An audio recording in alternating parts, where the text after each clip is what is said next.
My city roommate was extremely picky. He insisted I wash his underwear whenever he played basketball. He drank only water, and I had to hand it to him personally. He wouldn't let me call him by his name. He demanded I call him Big Brother. And he had one more unusual requirement. I had to sit on his lap before he could focus on his papers. When I called my mom about it, she told me to be patient while I was away from home. I hadn't expected him to grow more and more demanding. Tommy, come here.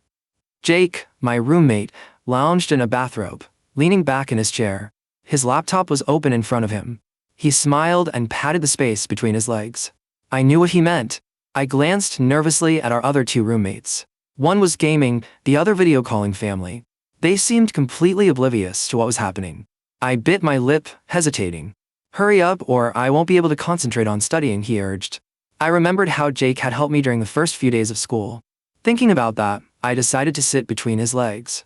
After all, he had told me he'd struggled with mental health issues since childhood. He needed someone sitting on his lap to study. I was skeptical at first, but then I remembered a man back in my village who had bizarre habits at the village entrance. Compared to that, Jake's condition didn't seem so strange. Over the past few days, whether reading papers or gaming, he had made me sit on his lap while he held me. He also made me call him Big Brother. He had been born in '99, a year older than me, so the title made sense. I went along with it. Now, sensing his patience thinning, I whispered with my head down, coming. The dorm chairs were meant for one person. Two of us sitting together was cramped. His chest pressed tightly against my back. Come on. Didn't you say you couldn't understand anatomy class? Let me find some research papers for you. Jake skillfully downloaded several papers. Take a look at these first. We were pressed close together. When he spoke, his warm breath brushed the back of my ear, the vibration of his chest resonating with each word. I started sweating. Since I came from the countryside and knew little about computers, Jake had enthusiastically offered to teach me. His large hand covered mine on the mouse, fingers intertwined. Come on. Left click. Yeah, that's right. So smart. I suggested he demonstrate first, then let me try. But Jake insisted that hands-on teaching was the fastest way to learn. I was learning, but then something felt wrong. One of his hands still guided mine on the mouse, while the other had somehow found its way to my waist. To anyone looking, it might seem like he was holding me in an embrace. Jake, can I read by myself? This feels kind of weird. I tried to turn my head to push him away, but he pulled me tighter, pressing uncomfortably against my back. Wrong name. Big Brother. Let me go. This is so weird. What's weird about it? This is just the way we are right now, Tommy. Compared to other people, don't we have a special relationship? Yes, I guess. I lowered my head, thinking. I'd never left my village before. I didn't really know what friends were supposed to do together. Was this how close friends in the city interacted? His voice carried a strange, magnetic pull, almost hypnotic. I nodded. Right, wrong, he said suddenly, expression sharp. This is only between you and me. You're not allowed to do this with anyone else. If I find out, his eyes narrowed dangerously. I shivered. Then, almost instantly, his expression softened. If I find out someone else is forcing you to do this, his voice rose, sweeping across the dorm toward Kevin, who was video calling, and Marcus, who was gaming. Both shuddered. I'll expose all their secrets. No way. Jake, bro. They frantically waved their hands. By 8 o'clock, the dorm had quieted. Only Marcus was snoring, the sound echoing through the room. Jake pressed me under him, burying his head in my neck. I felt ticklish and tried to squirm. Don't move. He got angry, gripping my waist and pulling me back under him. When the snoring abruptly stopped, I froze, not daring to move until it resumed. Jake, maybe you should take some medicine? I said carefully. Want me to take medicine? He narrowed his eyes. No need. Sooner or later you'll experience Big Brother stamina. Don't you have trouble sleeping without holding someone? Have you tried sleeping pills? Oh, that? I tried them. Didn't work. One hand circled my neck, while the other gripped my waist. He adjusted to a comfortable position and relaxed. I felt embarrassed, but seeing his exhaustion, I hesitated to push him away. After school started, I struggled to adapt. I went days without eating, hiding in bed, crying. Jake caught me and, instead of mocking me, brought me porridge for several days. My mom said I should be grateful to repay kind people. Fine. If he needed to hold me, let him hold me. It wasn't like I'd lose anything. Stop squirming. Let me hold you for a while, baby, he murmured, slurring slightly from exhaustion. The next day at 7:30, his alarm went off. I woke Jake quickly. He had an 8 a.m. class, though we weren't in the same major. We were all sophomores in finance, while I was a freshman nursing student, the only male in my class. I had been placed in this dorm by default. Still drowsy, he pulled me back into his arms. 5 more minutes, baby, he murmured. My scalp tightened as I lay stiffly in his embrace. After he and Marcus and Kevin left, I rubbed my sore waist and crawled out of bed. Jake, big brother, I brought you breakfast, a cheerful voice rang out. Beside Jake's bed stood a pale, thin guy I had never seen before. When he noticed me, his expression froze, as if I might shatter. Why are you in, Jake, big brother's bed? You're wearing Jake's pajamas. The morning light filtered through the blinds, catching the dust motes floating lazily in the air. I rubbed my eyes and found myself pressed against Jake again, his warm chest against my back. I froze, wondering if he'd fallen asleep, or if this was his usual study position. Big brother, I muttered, trying to test the waters. He didn't answer, only let out a soft sigh and shifted slightly, pulling me closer. My stomach twisted. Why did I feel both annoyed and weirdly safe? I tried to wiggle free, but he tightened his grip. Stop squirming, baby, he murmured, his voice low and lazy. You'll distract me. I rolled my eyes but stayed. Part of me still didn't know if I had a choice. The dynamic had become normal. In a way, it made me feel seen, even if it was uncomfortable. Before I could think too much about it, the door burst open. Room 212? Is anyone here? Professor Yamada, one of the strictest instructors in the nursing program, stood in the doorway, clipboard in hand, looking unusually serious. My heart skipped. Jake's grip loosened just slightly, enough for me to twist and face him. He quickly straightened, still holding me in a sort of protective half-embrace. Professor, we were just studying, Jake stammered. I could feel the heat rising in my face. Yes, studying, I echoed, voice small, panicked. Professor Yamada raised an eyebrow, his gaze flicking between the two of us. I see. And is this your preferred study method? Jake's usual smug composure faltered. It's not effective, he said, scratching the back of his neck. I wanted to vanish. Effective? Sitting on his lap like this was supposed to help me learn anatomy, not trigger a full-blown blush. I see, Professor Yamada said slowly. Well, just make sure your notes are thorough. I expect a report on this session by tomorrow. He gave a sharp nod and left, clipboard tucked under his arm. As soon as the door closed, I finally tried to pull away. Jake, what was that? You can't just sit me on your lap in front of anyone. He let out a breath, running a hand through his messy hair. Relax. No one saw anything. It's fine. I frowned, still catching my breath. It doesn't feel fine to me. I don't know why you make me do this. It's weird and sometimes, I feel like I'm not allowed to say no. Jake's eyes softened, and for the first time, he didn't have that commanding, teasing smirk. He leaned back slightly, resting against the chair, and looked genuinely small. Look, Tommy, he began quietly. I know it's strange. And maybe too much sometimes. I don't know how to cope when I'm alone. I've had a lot of issues. Anxiety. Trouble trusting people. I can't focus unless, he paused, eyes darting away. Unless someone's there. Someone I feel safe with. I blinked, stunned. His words hung in the air, raw and unpolished. This wasn't the cocky, bossy big brother I'd been obeying. It was a boy, vulnerable and scared. You mean that's why all of this? I asked, my voice soft. He nodded, voice barely above a whisper. Yeah, I didn't want you to think I was, being possessive or creepy. I need help. I swallowed hard, my own feelings twisting inside me. Discomfort, yes. Curiosity, yes. But also something else, something like sympathy and maybe even care. I sat back on the chair, careful to keep a safe distance, and looked at him. Okay, I get it. I don't want to feel trapped, that's all. Jake's lips twitched, almost a smile. I promise. I'll try to be better. As long as you still help me study. I rolled my eyes, but a small smile tugged at my lips. Fine. But boundaries, big brother. Boundaries. He leaned back with a sigh of relief, but I caught the small, almost shy smile he didn't try to hide.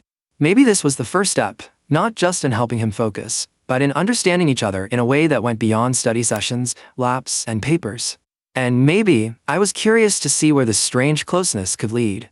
The library was quieter than usual, the faint rustle of pages and soft tapping of keyboards filling the air.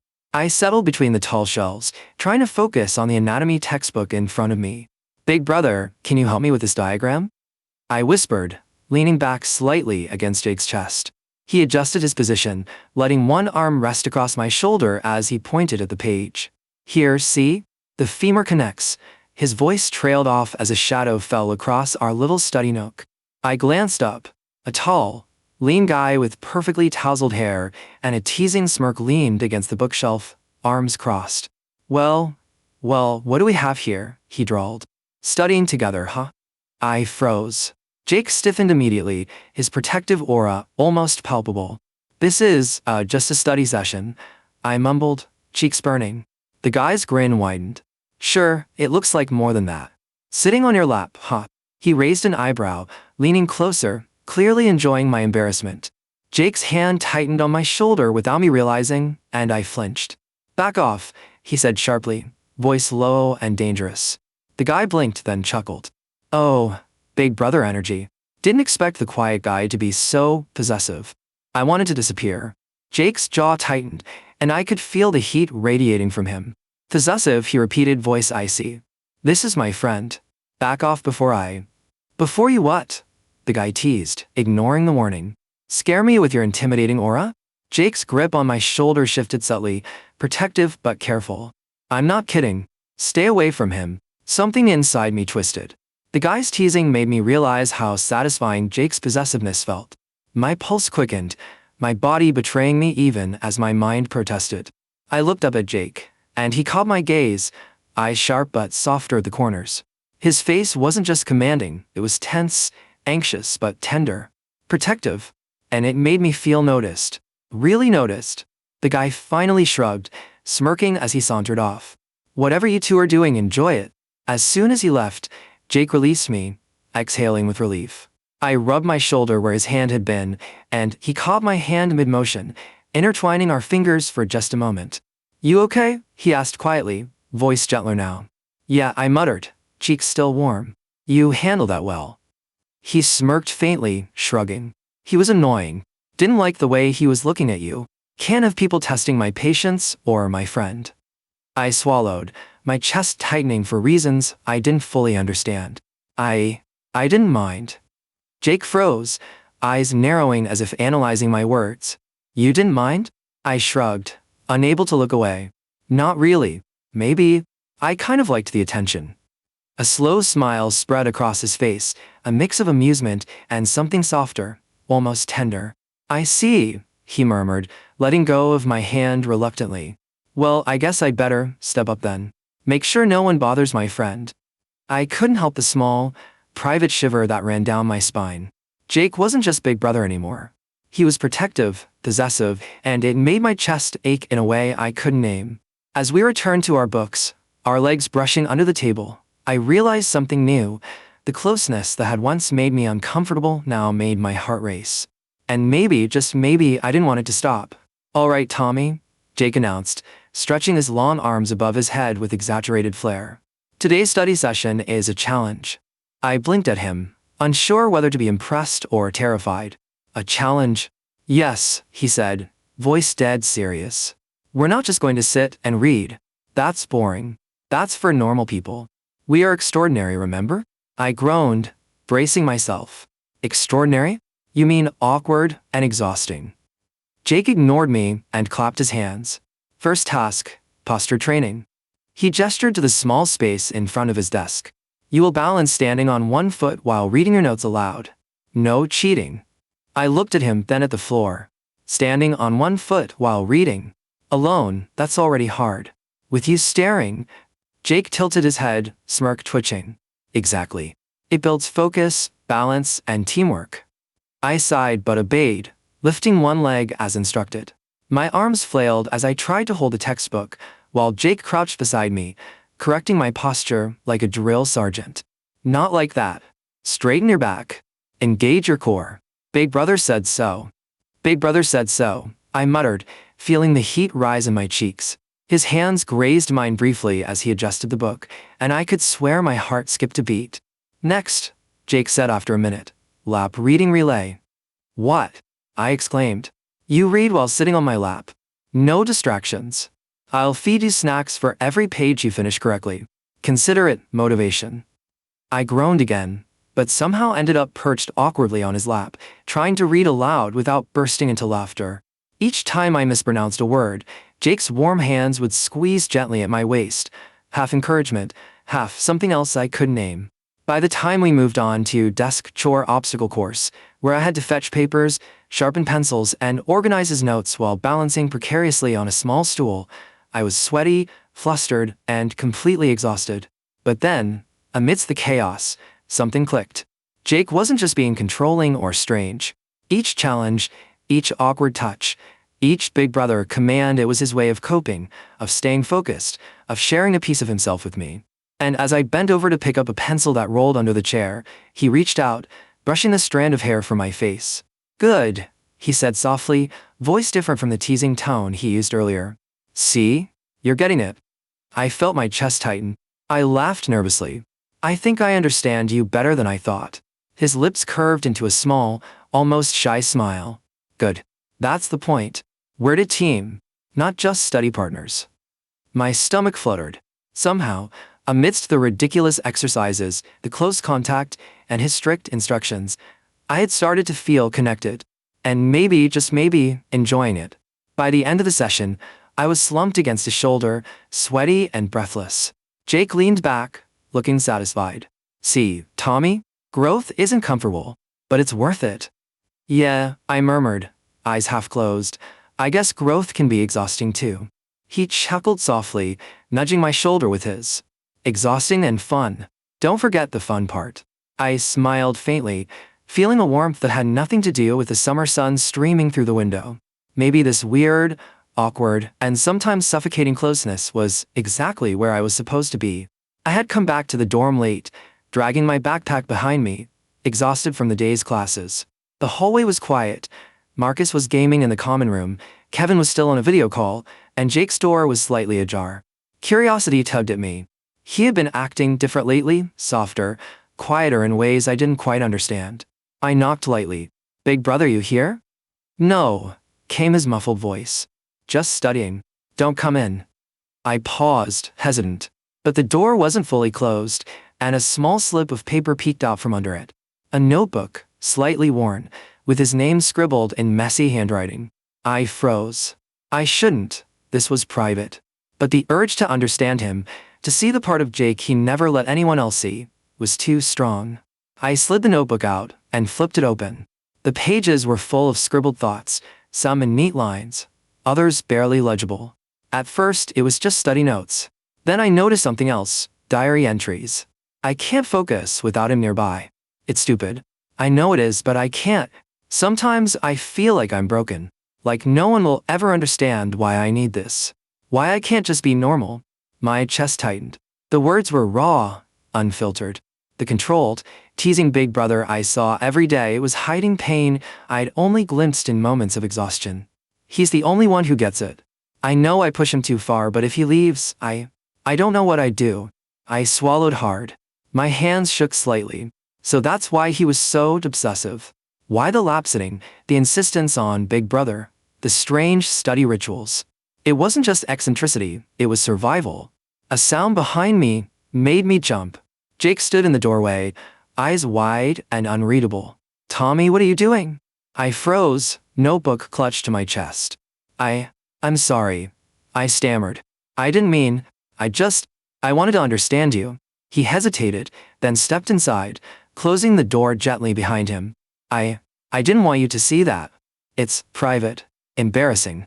I get it, I said softly, meeting his gaze. But now I understand. I get why you do the things you do. Why you need me like this. His shoulders slumped, tension leaving him slightly. It's not easy letting anyone in. I've always had to pretend I'm fine, even when I'm not. And with you, I guess I can't. I trust you. My heart thudded. Trust. That single word carried more weight than any physical closeness he demanded. I felt a strange mix of honor, fear, and something else I didn't want to name. "I won't tell anyone," I whispered. "I promise." He nodded, lips tight, eyes a little glossy. "Thanks. That means more than you know." We sat there in silence for a moment, the air heavy with unspoken words. I realized something new. Our dynamic wasn't just about awkward proximity or his strange rules. It was about trust, understanding, and connection. And for the first time, I felt like I was seeing Jake, not just Big Brother, not just the teasing, controlling guy, but the boy underneath. Vulnerable, fragile, human. I shifted slightly closer, careful not to crowd him. I'll help you," I said softly. "If you want me to. But we should set some limits, too." He looked at me, small smile tugging at his lips. "Yeah, I think that's fair. Boundaries and trust. We can try that." Our closeness felt balanced, intimate, but mutual. And I realized, with a mixture of excitement and nervousness, that I didn't mind it at all. I was curled up on my bed, flipping through my notebook, trying to focus on lecture notes. Jake had gone to the library earlier, leaving me a rare moment of freedom.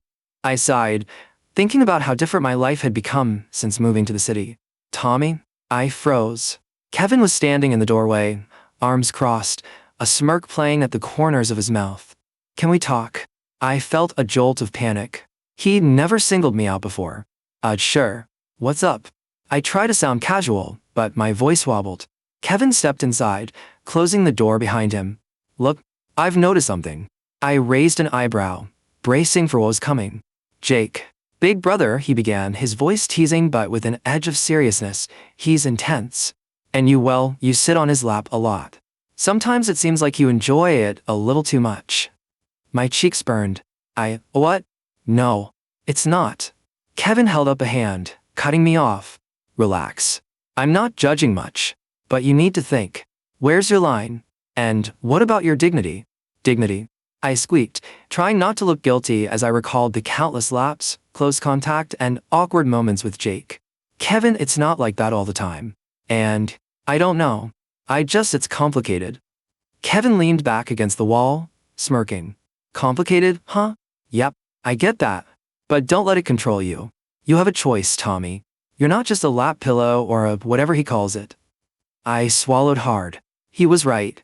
Part of me was enjoying Jake's attention more than I wanted to admit.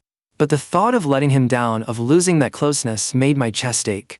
Just then, Jake returned from the library, carrying a stack of books. He froze at the doorway when he saw us, his eyes narrowing.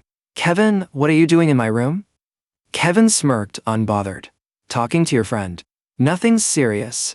Jake's gaze snapped to me, sharp and protective. "Tommy, are you okay?" I nodded quickly. "I'm fine, Big Brother. We were just talking." He didn't look convinced. His jaw tightened, and I could feel the heat in his gaze. "Talking about me?" I winced. "A little." Kevin was giving me advice. Jake's posture stiffened, a dangerous tension radiating from him. Kevin, sensing it, held up his hands in mock surrender. "Relax, man. I'm just looking out for him." Jake's eyes softened slightly, but the protective edge remained. "I see. Thanks for caring. But Tommy, he's mine. Understand?" I felt a strange flutter of emotions, embarrassment, pride, and warmth. I nodded, unsure how to put it into words. "Yeah, I understand." Kevin laughed softly, shaking his head. "Wow. Intense. You two are something else." He left the room with a wink, leaving me alone with Jake. Jake closed the door behind him and turned to me, voice low and teasing, yet possessive. "See? That's why I keep you close. No one else should confuse you or me." I swallowed, heart racing. I guess I don't mind being close." He smirked, stepping closer, letting our shoulders brush. "Good. Because I don't plan on letting you go." I laughed nervously, hiding my flushed face. The awkwardness lingered, but I couldn't deny it. Between teasing, protection, and subtle control, I was caught in something I didn't fully understand, yet didn't want to escape. It started with a text from Jake. "Can't come to class. Headache. Feeling sick." I found him collapsed on his bed when I arrived, pale and shivering, his usually sharp posture slumped and fragile. The commanding, teasing Big Brother was gone, replaced by a boy who looked small and vulnerable. "Jake," I whispered, approaching cautiously. "You don't look well." He tried to lift his head, forcing a smirk. "I'm fine. Just a little dizzy. Nothing to worry about." I frowned, ignoring the protest. "You're not fine. You're burning up," he groaned softly, curling into himself. I said I'm fine. Just stay. I hesitated. The usual dynamic, the teasing, the lap-sitting, the rules felt meaningless now. This wasn't about routines or eccentric habits. This was about him, needing me in a way that wasn't performance or control. I guided him to sit upright, helping him sip water, then propped pillows behind his back. His usual smirk faded with every shiver, every labored breath. He reached out, gripping my wrist weakly. "Don't leave me." My chest tightened. I sat beside him, letting him lean against me, holding him gently as his body relaxed fractionally. "I'm not going anywhere," I murmured. Minutes stretched into hours. I cleaned his sweat-soaked forehead, held his hand, and whispered reminders to drink and rest. For the first time, he didn't bark orders or tease. He just let me care. "Tommy," his voice was raw, barely above a whisper. I'm sorry for everything. The big brother thing. For making you do all that. I need you." My stomach twisted, a mixture of emotion and something deeper I couldn't name. "Jake, you don't have to apologize. I care about you. That's enough." His eyes, usually sharp and commanding, were soft, vulnerable and searching. I felt the pull of closeness, not the structured, ritualized closeness of study sessions, but something real, something intimate. Can you just hold me?" he asked quietly, resting his head against my shoulder.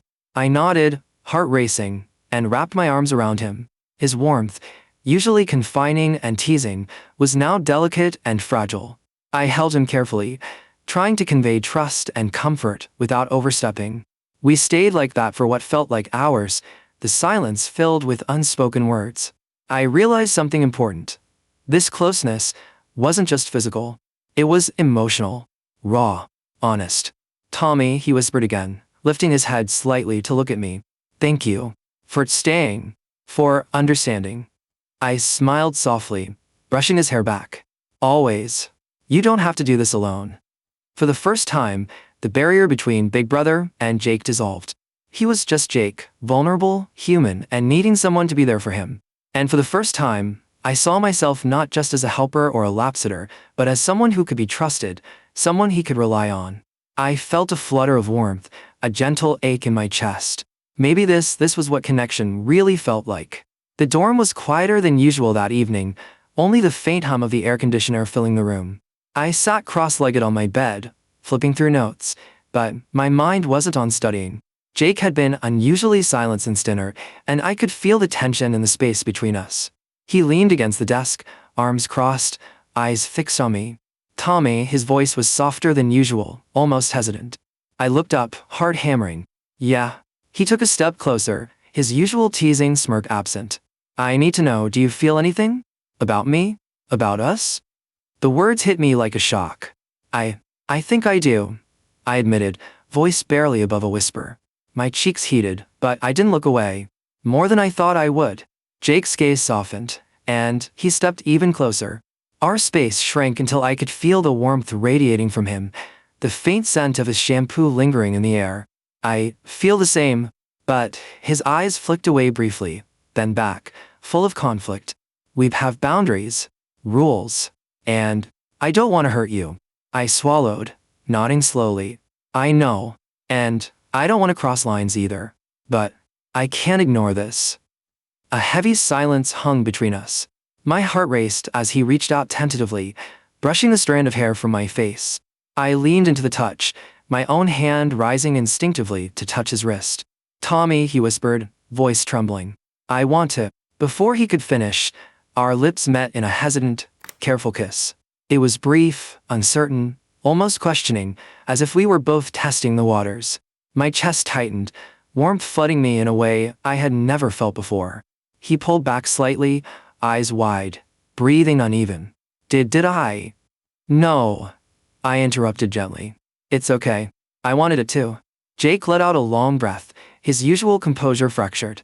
I don't want anyone to think this is easy. Or normal. I smiled faintly, reaching out to hold his hand. Nothing about us has been normal, big brother. And that's okay. We can figure it out together.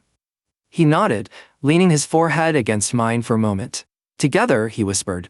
The tension in the room shifted, from fear and hesitation to something tender and fragile. I could feel the weight of our feelings, the risk of crossing lines, but also the undeniable connection that had been growing since the first awkward lap sitting, the late-night study sessions, the caring touches.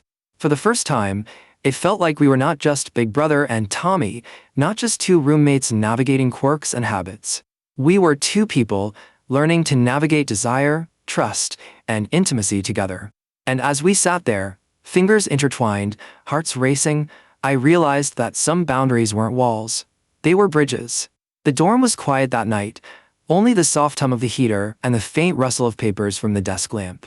I sat beside Jake on the bed, our shoulders brushing in a way that felt natural, not forced. Big brother, I murmured, a small smile tugging at my lips. Do you ever think about us? About how weird everything started? He chuckled softly, a sound that had become comforting over time. All the time. And yet, I wouldn't change it. Not one bit. I laughed quietly, remembering the first week, the lap sitting, the hand-holding, the impossible study challenges. How strange it had all seemed, and yet how much I had grown from it. You've changed a lot, I said, voice soft. Not just the controlling stuff. You let me in. You trust me. He reached out, brushing my hair back gently. And you've changed too. From the scared country kid who didn't know how to say no, to someone who's patient, understanding, someone who cares. About me. About all of me. I looked down, feeling the familiar warmth creeping at my chest.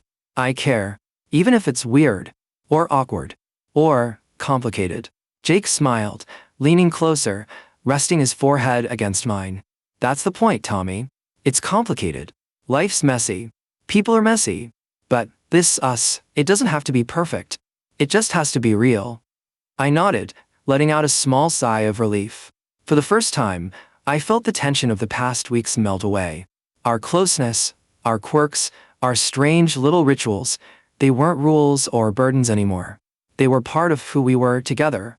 Can we just sit like this? I whispered. No study challenges, no rules, no Big Brother stuff. Just us? Jake's lips curved into a tender smile. Just us. We settled into the quiet, shoulders touching, hands brushing occasionally, laughter spilling softly at small, shared jokes. The intimacy was different now, no longer forced, no longer uncomfortable. It was mutual, tender, grounded in trust and understanding. I thought about the lap sitting, the odd chores, the teasing, the confessions, and the nights of vulnerability. Strange as it had been, each moment had brought us closer, taught us patience, empathy, and courage. Tommy, Jake whispered, his voice low and sure, you're important to me. Not just for study sessions or habits, but for me. All of me. I felt a shiver, a mixture of warmth and something deeper. And you're important to me too, Big Brother, I said softly. Even with all the weirdness. He laughed lightly, brushing a thumb across the back of my hand. Even with all the weirdness. We stayed like that for a long while, letting the silence stretch comfortably between us. I realized that maybe the beauty of our bond wasn't in perfection or normalcy, it was in the trust, the quirks, the moments of vulnerability and care. And as the night wore on, I knew one thing clearly. Our strange, complicated closeness wasn't something I wanted to escape. It was something I wanted to grow with, something that had become home. Between laps and lessons, between chaos and comfort, between laughter and quiet confessions, we had found each other. And somehow that was enough.